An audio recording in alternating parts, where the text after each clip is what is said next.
Welcome back to Historic Investments. Today we're going to talk about the Mannlicher 1901. Not any Mannlicher 1901, it's a military test gun. So if you like guns, you like historically and mechanically interesting guns, what could be better than a test gun? If you like what you see, please punch the like button, subscribe. We're happy to answer any questions.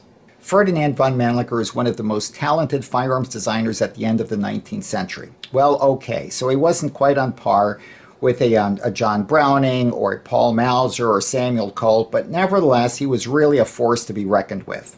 Some of his most iconic designs that at least we're familiar with at this time were the 1901 and 1905. Of course, he was most happy with the 1901 because he died in 1904. But anyway, let's focus right now on the 1901 and go over its features and why this particular gun is especially special. Steyr made about 1,000 1901 pistols, the vast majority being full-size guns as per this example. They had a 5.5-inch barrel with a fixed front and rear sight. They had an external hammer, a hammer blocking safety, a cartridge cutoff, and were fitted with checkered wooden grips, and at the base was a lanyard ring. A few guns were made as pocket models with a shorter barrel and no lanyard ring. They were all fitted with a removable side plate, and the side plates were marked just as per this model. System Mannlicher was marked on the right side, and on the left side was the name of the company, Waffenfabrik Steyr. The guns were serial numbered externally. Let's take a look right here. This is serial number 111. It's marked on the rear side of the barrel. This number, which is partially hidden, was marked on the barrel boss. The forward extension of the side plate was also numbered right here, 111. Now, what's interesting about this particular gun is that it was one of 15 examples that was pulled for production for evaluation by the German military in 1902 when it was tested against the DWM 1900 Luger and also the Mauser C96.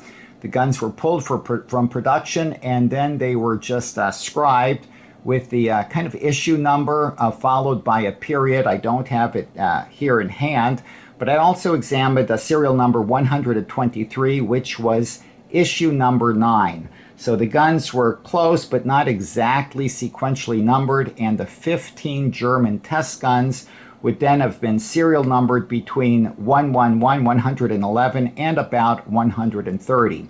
Once received by the testing commission, they were acceptance marked, and in this case, it was on the right side of the barrel with a crown M. Unfortunately for Mannlicher, as mentioned, this gun was not selected. Germany went with the Luger. Other examples of the 1901 were sent for testing to Sweden, to the Netherlands, Great Britain, and even to the United States. And again, none of them were selected to be a standard issued sidearm. So gosh darn it, Ferdinand von Mannlicher had to go back to the drawing board, made a number of improvements, which eventually culminated in the 1905 Mannlicher, which is going to be the subject of another video. Okay guys, before you head off, let me show you one thing which I particularly liked, and that is how easy this gun is to disassemble. It's really a breeze.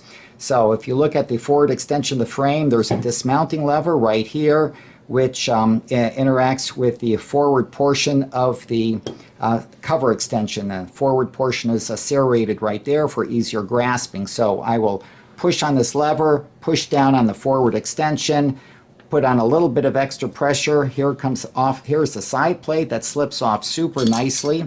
And is true for most guns of this era, all of the parts are nicely machined and serial numbered. You can see it's got matching serial numbers on the hammer, on the sear, on the transfer bar, on really everything except the springs. I'm going to flip the gun over, and you can see a comparable indexing. You can see that the cartridge release lever here, or bar, is serial numbered along with the delayed blowback lever.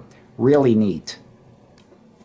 Thanks again for tuning into Historic Investments. Hopefully you learned a little bit more about the Mannlicher 1901. And by the way, if you don't have this reference book, you should get it. It's fantastic for all of the early Austrian pistols. They say a picture's worth 1,000 words. There are thousands of pictures in this book. That means there's millions of words. In any event, it deserves a spot in your library. Thanks for tuning in, and good collecting.